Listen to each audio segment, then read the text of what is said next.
Radyo Patrol 6:30.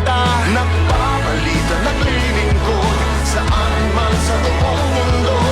DZMM Radyo Patrol 6:30. Tapat at totoo, naglilingkod sa'yo. Oh, Pilipino.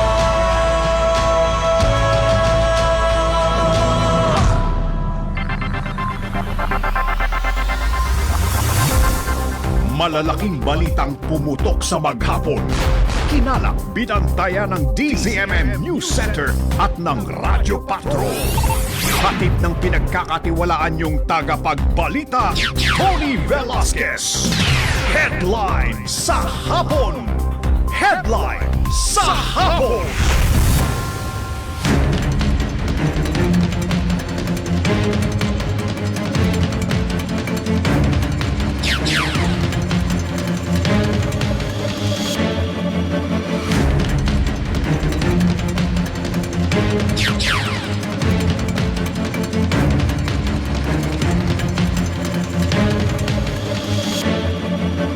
Ngayon po ay araw ng Huwebes, ikapito ng buwan ng Agosto taon 2025. Sa ating po mga headlines sa hapon.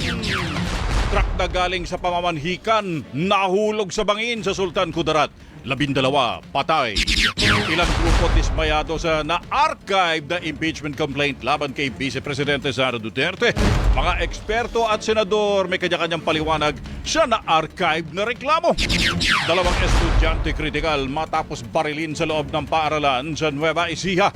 Police Major kalaboso sa pangmomolestya umano ng kadete sa PNPA. Higit 20 kumpanya at mga opisyal nito kinasuhan ng tax evasion ng BIR. At pamumuhunan sa sugal ng GSIS, hiniling na imbestigahan sa Kamara. Inilagak na puhunan, inihirit na bawiin na. Kamusta po kayo Luzon, Visayas at Mindanao? Ako po si Tony Velasquez at sa detalye ng ating mga headline sa hapon. Mga kapamilya, isang malungkot na araw para sa demokrasya. Ganyan inilarawan ng ilang progresibong grupo ang desisyon ng Senado na i-archive ang Articles of Impeachment laban kay Vice Presidente Sara Duterte. Sinabi ni Tindig Pilipinas Co-Convener Francis Aquino D na ipinapakita ng pag-archive sa reklamo ang kawalan umano ng kalayaan sa Senado.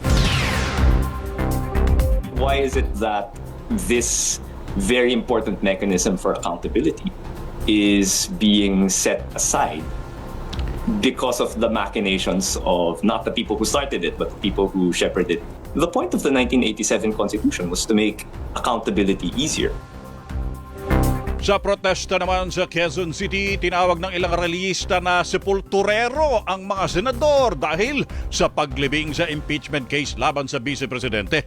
Nagpasalamat naman ang mga nagprotesta sa mga senador na bumoto ng no sa pag-archive sa impeachment complaint.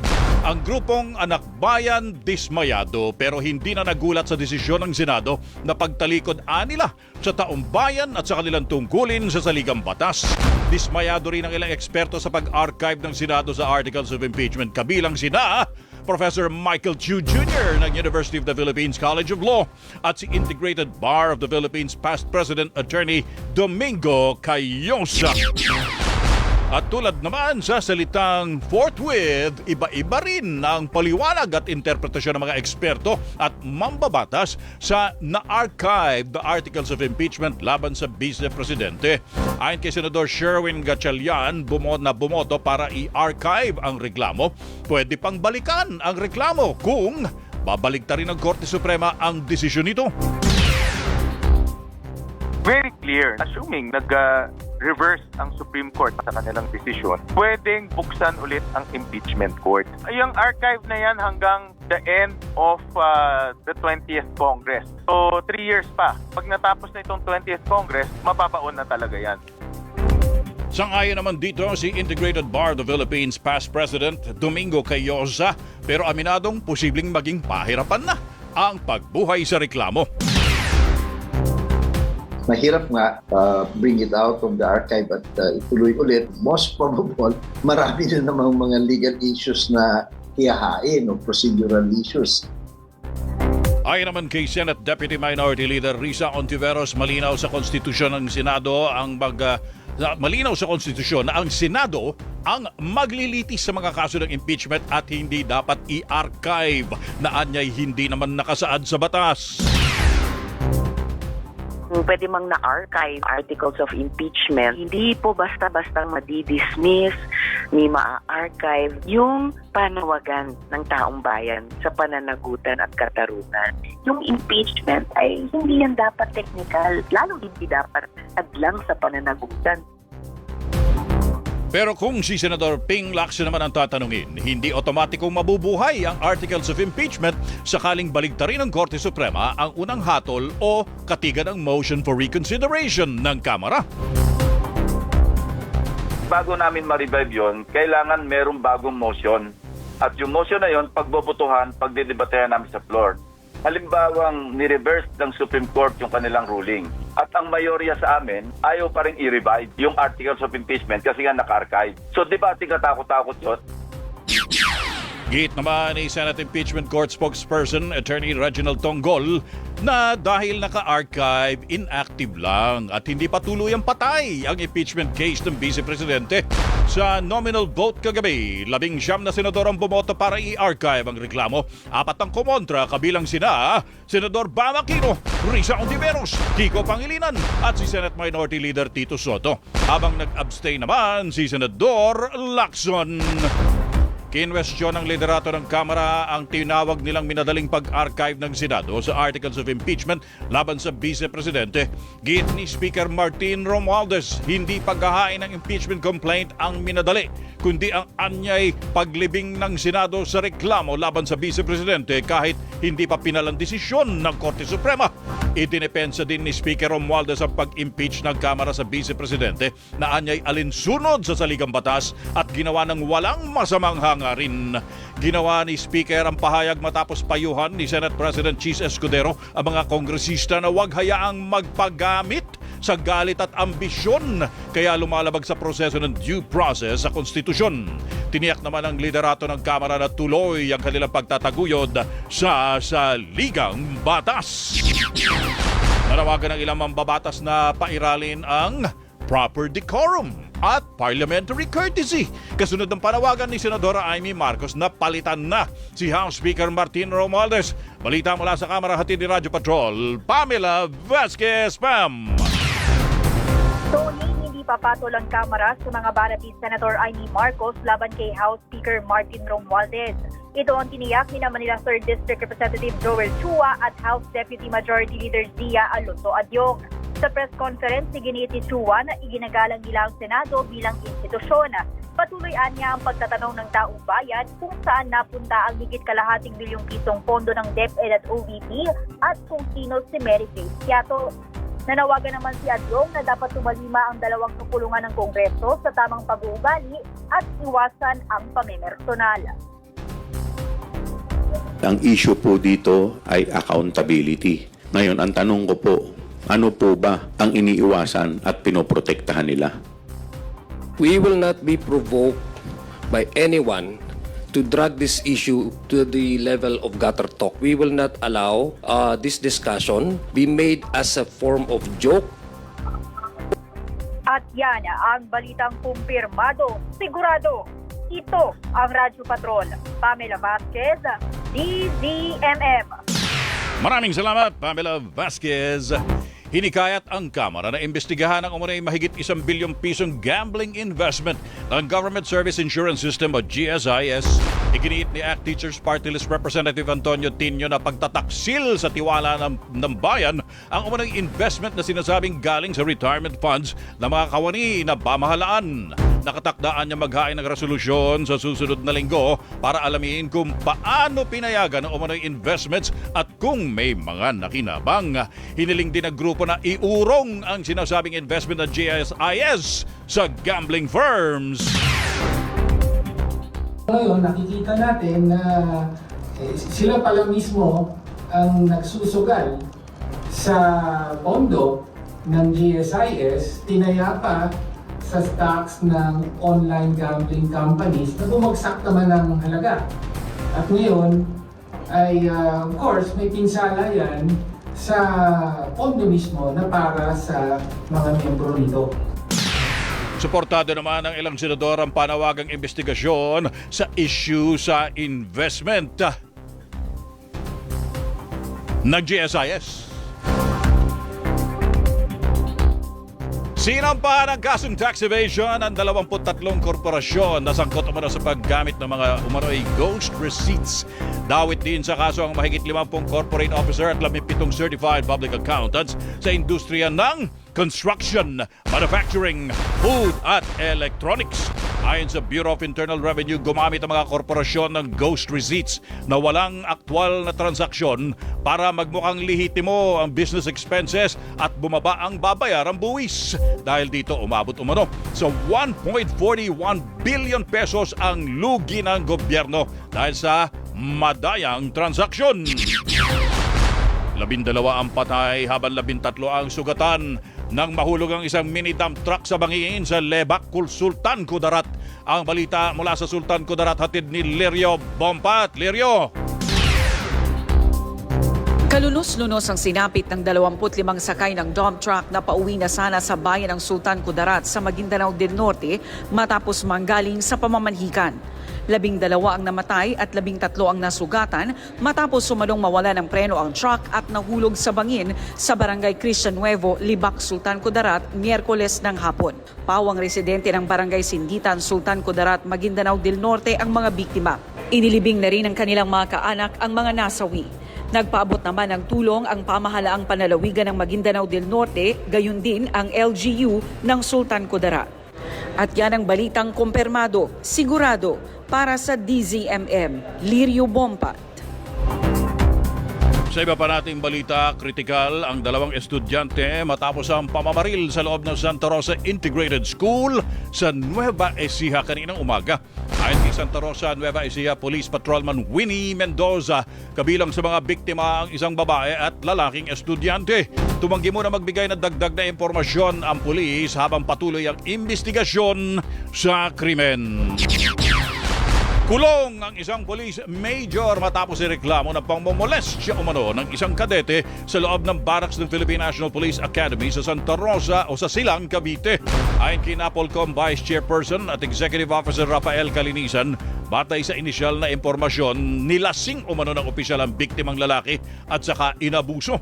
Iniimbestigahan na ng NAPOLCOM ang insidente at posibleng masibak ang police major kapag napatunayang nagkasala. Nasa kustudiya na ng Silang Municipal Police Station ang suspect na naharap sa kasong acts of lasciviousness. Sa ilalim naman sa medical at psychological intervention ang biktima. Dumating na si Pangulong Marcos Jr. sa Bengaluru, India para sa huling bahagi ng kanyang state visit sa India. Balita mula sa Malacanang, hatid ni Radyo Patrol, Christian Yosores. Christian! Tony, alas 11:18 ng umaga sa India o 1:50 nitong hapon, oras sa Pilipinas, dumating sina Pangulong Ferdinand Marcos Jr., First Lady Liza Marcos at ilang opisyal ng gabinete sa Bengaluru, India para sa huling bahagi ng kanyang state visit doon. Batay sa schedule ng Pangulo, haharap muna siya sa Philippine-India Business Forum na susundan ng magkakasunod na business meetings kasama ang ilang kumpanya at negosyante. May kipagpulong din ang Pangulo sa gobernador ng Karnataka na estadong nakasasakop sa Bengaluru na susundan ng isang banquet dinner na kanyang huling aktibidad sa India. Bukas naman ay isang aktibidad lamang ang nakaschedule sa Pangulo bilang huling araw sa India at ito ay ang kapihan o press conference sa mga Pilipino media at matapos yan ay babiyahe na muli siya pabalik ng Pilipinas. Sa pagdala niya sa banquet dinner sa New Delhi kasama si Indian President Draupadi Murmu, inilarawan ni Marcos ang state visit na pinakaproduktibo at umaasang magbubunga ng maraming posibilidad para sa Pilipinas at India ang kanyang naging pulo sa mga iba't ibang leader sa nasabing bansa. I look forward to bringing home the gains from our engagements and carry forward the plans and initiatives that both sides have agreed to and to pursue through the plan of action. Yan ang balitang kumpirmado. Sigurado, ito ang Radyo Patrol. Christian Yosores, DZMM. Maraming salamat, Christian Yosores. At susunod, ilang mga pulis general iniimbestigahan ng NAPOLCOM sa kaso ng mga nawawalang sabongero. At sa ating headline abroad, Pope Leo nanawagan ng kapayapaan sa anibersaryo ng atomic bombing sa Hiroshima, Japan. Ang mga detalye sa pagbabalik ng headline sa hapon. Tony Velasquez. Headline sa hapon. Headline sa hapon.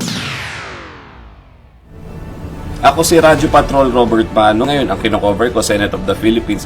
Lahat ng mga panukalang batas na isinusulong doon, syempre kailangan mong pag-aralan to raise questions doon sa mga lawmakers natin kung tama ba, ito ba talaga yung pakinabang ng panukalang batas ninyo na yan at direkta ba makikinabang ang taong bayan dyan. Ibibigay natin yung mga balita na dapat alam nila. DZMM Radyo Patrol sa Istrenta. Una sa balita, una sa public service. Kontrobersya, ugong-ugong, ang tunay na pangyayari sa ating bansa. Dito mo matutuklasan. Hatid ni na Christian Yosores at Victoria Tulad. Sabado at Linggo, alas 6 ng umaga sa DZMM. Bantayan ang announcement ng wind signal sa inyong mga lugar. Ayon sa Pag-asa, kapag ang bagyo ay nasa kategoryang tropical depression, wind signal number 1 ang pinakamataas na babala. Sa unang issuance, may 36 na oras bago maramdaman ang lakas ng hangin na kayang magpatagilid sa maliliit na puno at sirain ang mga palay na malapit ng anihin. Kapag tropical storm na ang bagyo, hanggang wind signal number 2 naman ang babala. May 24 na oras bago maramdaman ang hangin na magdudulot ng kaunting pinsala sa mga lumang istruktura, poste ng kuryente at mahihinang street signs at pwede ring makasira sa mga palay at mais. Wind signal number 3 naman ang pinakamataas na babala para sa severe tropical storm. 18 oras bago maramdaman ang hagupit ng hangin na magdudulot ng matinding pinsala sa mga bahay na gawa sa light materials. Kaya rin itong patumbahin ang maliliit na puno. Sa isang typhoon, aabot na sa wind signal number 4 ang babala. May 12 oras ang hihintayin bago humambalos ang hangin na kayang tumuklap at sumira ng bubong at makapagpatumba ng mga bahay, poste ng kuryente at malalaking puno. Hanggang 3 metrong storm surge rin ang kayang malikha. At kapag umabot na sa super typhoon ng bagyo, wind signal number 5 ang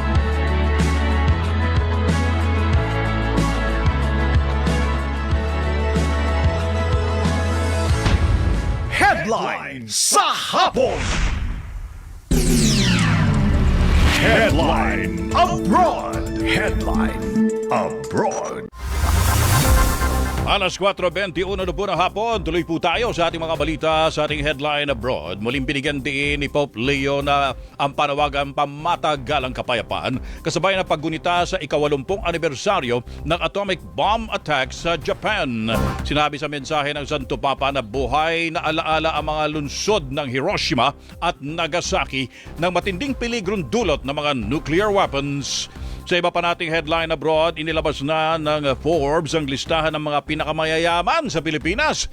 Nangunguna sa top 50 wealthiest list ang magkapatid na C ng SM Group na may net worth ng $11.8 billion na sinundan ng ports tycoon na si Enrique Razon, dating senador at real estate magnate Manny Villar, Ramon Ang at ang magkapatid na Consunji. Pasok din sa ika-42 pwesto si Lopez Holdings Chairman Federico Piqui Lopez at pamilya na may net worth na $285 million.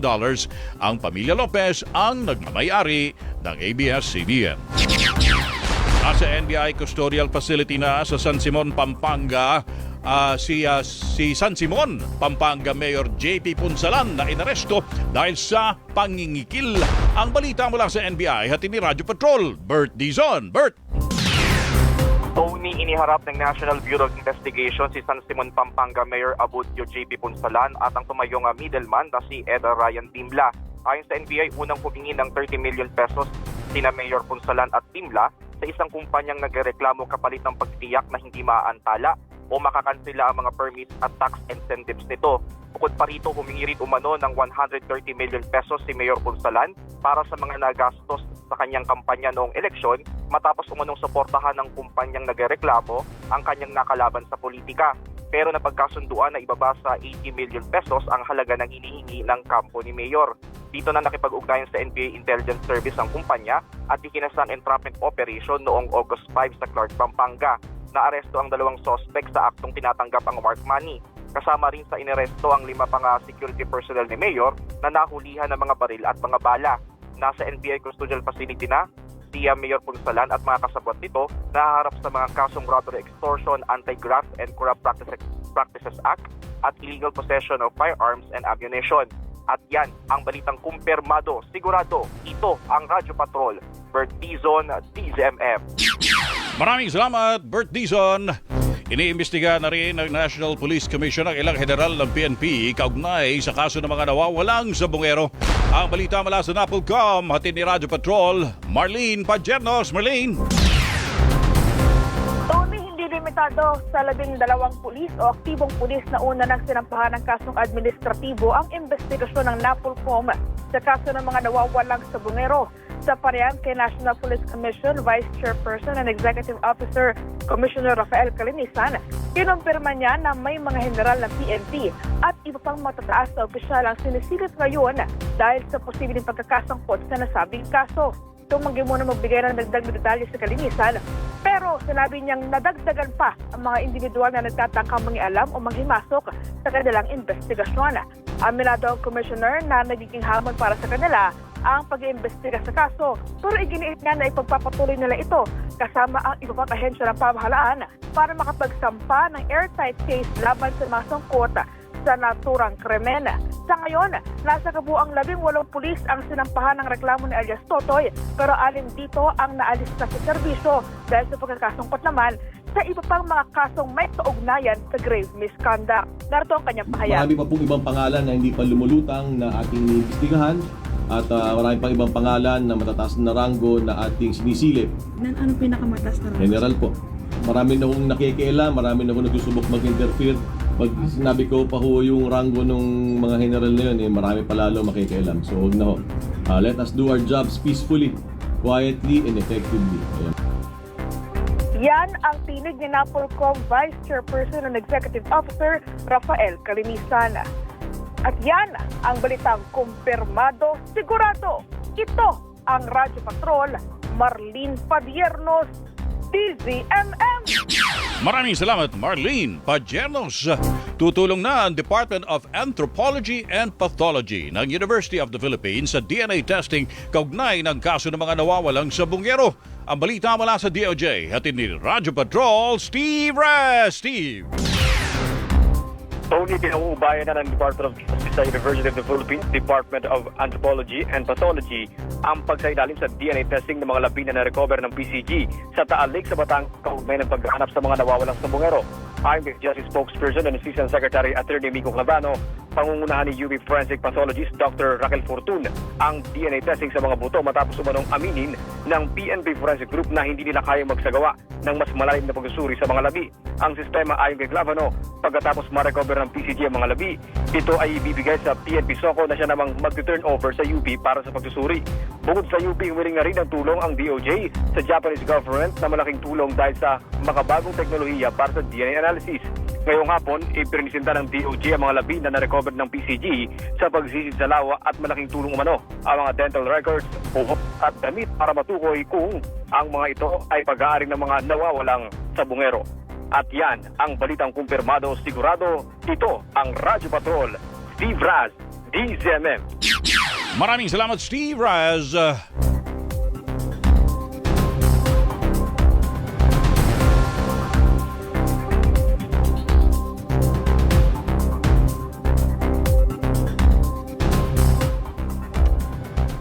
Sa iba pa nating balita, bumagsak ng 7.5% ang produksyon ng livestock sa ikalawang kwarter ng taon. Balita mula sa Quezon City at ni Radyo Patrol, Kelly Cordero. Kelly! Tony, ayon kay Agriculture Assistant Secretary Arnel de Mesa, ang pagbaba ay dulsod ng patuloy na pagliit ng produksyon sa hog subsector na patuloy din naapektuhan ng African swine fever. Hindi anya naging maganda ang kabuuang kalagayan ng sektor ngayong ikalawang quarter, partikular sa industriya ng baboy, na ilang sunod na quarter na anyang nakaranas ng negatibong paglago. Ayon sa DA, mananatiling mahina ang hog industry hanggat walang commercial approval para sa ASF vaccine. At yan ang balitang kumpirmado, sigurado. Ito ang Radyo Patrol. Kelly Cordero, DZMM. Maraming salamat, Kelly Cordero. At ang mga emergency room ng Las Piñas General Hospital ay punuan na dahil sa mga pasyenteng may leptospirosis at dengue. Ang detalye sa pagbabalik ng headlines sa hapon. Tony Velasquez. Headlines sa hapon. Headlines sa hapon. Ako si Radyo Patrol Robert Bano. Ngayon, ang kinocover ko, Senate of the Philippines. Lahat ng mga panukalang batas na isinusulong doon, syempre kailangan mong pag-aralan to raise questions doon sa mga lawmakers natin kung tama ba, ito ba talaga yung pakinabang ng panukalang batas ninyo na yan at direkta ba makikinabang ang taong bayan dyan. Ibibigay natin yung mga balita na dapat alam nila. DZMM Radyo Patrol sa Istrenta. Una sa balita, una sa public service. Kontrobersya, ugong-ugong, ang tunay na pangyayari sa ating bansa. Dito mo matutuklasan. Hatid ni na Christian Yosores at Victoria Tulad. Sabado at Linggo, alas 6 ng umaga sa DZMM. Bantayan ang announcement ng wind signal sa inyong mga lugar. Ayon sa Pag-asa, kapag ang bagyo ay nasa kategoryang tropical depression, wind signal number 1 ang pinakamataas na babala. Sa unang issuance, may 36 na oras bago maramdaman ang lakas ng hangin na kayang magpatagilid sa maliliit na puno at sirain ang mga palay na malapit ng anihin. Kapag tropical storm na ang bagyo, hanggang wind signal number 2 naman ang babala. May 24 na oras bago maramdaman ang hangin na magdudulot ng kaunting pinsala sa mga lumang istruktura, poste ng kuryente at mahihinang street signs at pwede ring makasira sa mga palay at mais. Wind signal number 3 naman ang pinakamataas na babala para sa severe tropical storm. 18 oras bago maramdaman ang hagupit ng hangin na magdudulot ng matinding pinsala sa mga bahay na gawa sa light materials. Kaya rin itong patumbahin ang maliliit na puno. Sa isang typhoon, aabot na sa wind signal number 4 ang babala. May 12 oras ang hihintayin bago humambalos ang hangin na kayang tumuklap at sumira ng bubong at makapagpatumba ng mga bahay, poste ng kuryente at malalaking puno. Hanggang 3 metrong storm surge rin ang kayang malikha. At kapag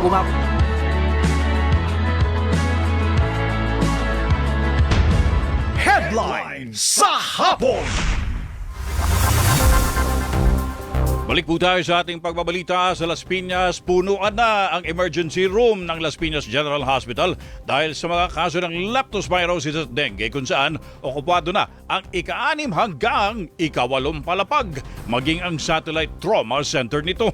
Nagbukas na ng fast lane para agad matugunan ang mga pasyente. Mga kapamilya, aabot sa 300 residente ang nasunugan sa Tondo, Maynila ang nahatiran na ng mga hot meals.